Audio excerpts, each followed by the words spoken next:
Well, sobriety, I told my wife, I said, I'm going to try. It's 2025. I said, it was New Year's Eve. We're actually having a party at our RV. We had like 200 people over. It was crazy. And we're all, drinking, staying up late, right? Partying in front of the RV. And I Hmm. said, Hmm. honey, I want to try. It's a new year tomorrow. So I want to try and go sober. And she's like, really? I said, I want to try it. And she's like, of course, you're supported. She's always wanted me to quit. And, so literally took it one day at a time. One day at a Yeah, time. I that's did it. one day. I'm like, yep. It sounds crazy. It's just little wins and you stack them because I've talked to so many guys, offline about this. And one day at a time. It then became two, three, then a week. I'm like, shoot. And it was hard. The Yeah. first 3 months were hard. I'll be honest, it was hard. But now being 14 months, I don't even remember 14, 15 months. I don't know what month. Yeah, 14 months now. Like it's how I feel inside, the things that have happened, how I view my optics of the world, my perspective, everything's changed. And then physically, I mean, if I have pictures on my social media that I post, just like 2 years ago, if you saw my body, I drank so much, I was puffy. I didn't realize alcohol was so estrogenic. So I had like this Hmm. puffy look over my entire, like my face, my body, everything. Like my face, like right now, I mean, this is me, no alcohol. I don't drink or do anything. Um, and I'm like leaner. I'm in the best shape of my life. It's crazy. Like even better Yeah. than when I went through rescue summer school when I was, 22, 23 years old. And, like I didn't realize alcohol, the amount I was drinking, that my body just was always constantly inflamed. So when you do that, and it makes you retain that water. So I was puffy. So I mean, Hmm. again, physically, every metric has improved, is what I tell people. So the wife was very supportive of that. On the faith kind of side, it kind of happened slowly. March is when we went to church together, and I started. She saw me kind of break down, um, and then I started reading. So she was like, okay, and she has her upbringing with it. She was raised Southern Baptist in North Carolina.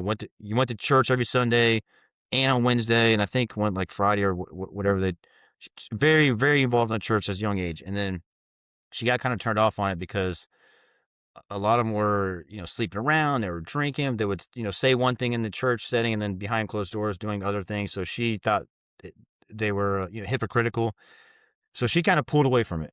And it's not that she didn't believe, she's kind of pulled away from it. So she was kind of like, oh. So when I started like leaning into it very heavily, she gave me my space to like do my thing.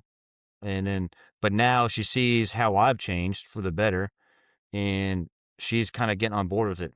Like it's just so again, lots of good things are happening. Lots of good things. We just bought a house, so we'll be coming out of the RV here in May, and found a church in the community. Went to the church and met some of the most amazing people. My wife and my kids, and the first time as my family, as me, dad, as a leader of my family, took my entire family to church. It was literally 2 weeks ago, and it was amazing.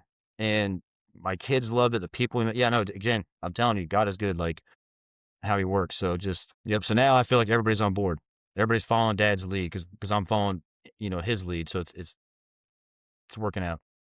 Yeah. Yeah. You know, you said something there that sparked something for me that I heard. I think he actually turned it into a book. Are you familiar with who Ed Milet is? Ed He's Milet, kind I of am not. kind of like a motivational speaker, Okay. author, Tony Robbins type guy, right? Oh, I know. Yeah, I know Tony Robbins. Okay. He has a book that's called The Power of, it's something like The Power of One More, and it comes from his father was sick or passing. One of the things they were saying, or maybe he wasn't sick or passing. I'm trying to remember how it goes because I read it a couple years ago. Something was happening. Ultimately, it boiled down to, whatever their thing is, just one more day. Whatever, like, okay, I feel like, it's tough but let's just hold on for one more day. Right, we just try it one more day. Like you're talking about, like one day at a time, whatever it is that we're struggling with, and it's like, oh, today's the worst day that I've ever had in my life. Well, two things. The reality is you've always survived the worst day you've ever had. If Yep. you look back at it, and then two, if we just hold on for one more day, things can change, right? Or if we're working towards something and it's not looking like it's going the way we want to, just one more day, right? And that idea of one more day or just one day at a time, that's how we get to goals, right? That's how we actually do things, right? We it's not the Sure. big swings. It's typically not these big massive swings in one direction or the other. It's just kind of stacking the brick and not giving up, Yep. right? No, I say the same thing. I say that too. I do online fitness, and I tell my clients, I'm like, what you just said, stack those bricks and build that wall of discipline. Because they're like, well, I'm tired today. I'm like, even if you're tired, just go out and do the workout. Just put yourself through the motions, right? It may not be the most productive workout, but I'm like, go out there and stack those bricks and get, build that wall and get that win. Cause over time is when it happens. The change doesn't happen like overnight. It happens through a process and being committed to it and being intentional.